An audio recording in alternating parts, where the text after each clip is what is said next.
250 gram பட்டருக்கு 200 gram பேரிச்சம்பழம் எடுக்கணும். அதை நன்றாக சுத்தம் செய்து தேயிலை சாயத்தில் ஊற வைக்க வேண்டும். தேயிலை சாயத்தை பேரிச்சம்பழம் ஃபுல்லாக மூடுற மாதிரி தேயிலை சாயம் விட்டு ஊற வைக்க வேண்டும்.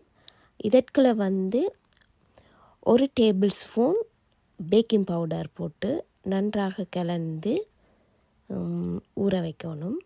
அதாவது சுமார் ஒரு 6 மணித்தியாலம் மூடி ஊற வைக்க வேண்டும். 6 மணித்தியாலத்தின் பின் எடுக்க இவ்வாறு பேரிச்சம்பழம் இருக்கும். பிறகு இதனை நாங்கள் பிளைண்ட் பண்ணி களித்தன்மையாக வரும் வரைக்கும் எடுத்து வைத்து பின்னரே பேரிச்சம்பழம் கேக்கை செய்ய தொடங்க வேண்டும். பேரிச்சம்பழக்கலவை, கோதுமை மா, கொக்கோ பவுடர், பேக்கிங் சோடா இந்த 3ஐயும் போட்டு நன்றாக அரித்தெடுக்கணும். தேவையான அளவு ரவை எடுத்து ரவையை நன்றாக வறுத்து எடுத்திருக்க வேண்டும். அதற்கு பிறகு நாங்கள் போடுற அந்த டின் மில்க் இருக்குல்லோ அதில் கவாசிக்கு ஹாட் வாட்டருக்குள்ளே பேக்கிங் சோடா 1 டேபிள் ஸ்பூன் விட்டு நன்றாக கலந்து வைக்க வேண்டும். 250 கிராம் பட்டர், 1 டின் மில்க் இதெல்லாம் போட்டு நல்லா பிளைண்ட் பண்ணணும்.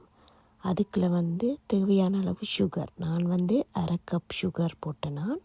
அதை போட்டு நன்றாக பிளைண்ட் பண்ணி எடுத்த பிறகு நாங்கள் கலந்து வைத்திருக்கிற மா இருக்குல்லோ அதுண்ட பிளைண்டுண்ட இதை குறைத்துட்டு அதுக்குள்ளே கொஞ்சம் கொஞ்சமாக அதையும் போட்டு நாங்கள் கலந்து வச்சிருந்த ஹாட் வாட்டருக்குள்ளே பேக்கிங் சோடா இருக்குல்லோ அதையும் கொஞ்சம் கொஞ்சமாக விட்டு மாவையும் கொஞ்சம் கொஞ்சமாக மாறி மாறி போட்டு மெதுவாக கலந்தெடுக்கணும்.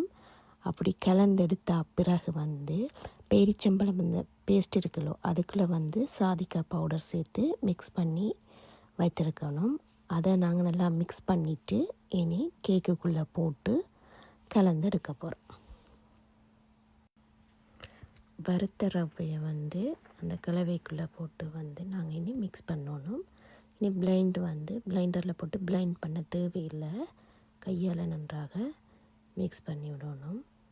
பிறகு அதுக்கு பிறகு நாங்கள் பேரிச்சம்பழ கலவை எடுத்து அதுக்குள்ளே கொஞ்சம் கொஞ்சமாக போட்டு நன்றாக கலந்து விட வேண்டும்.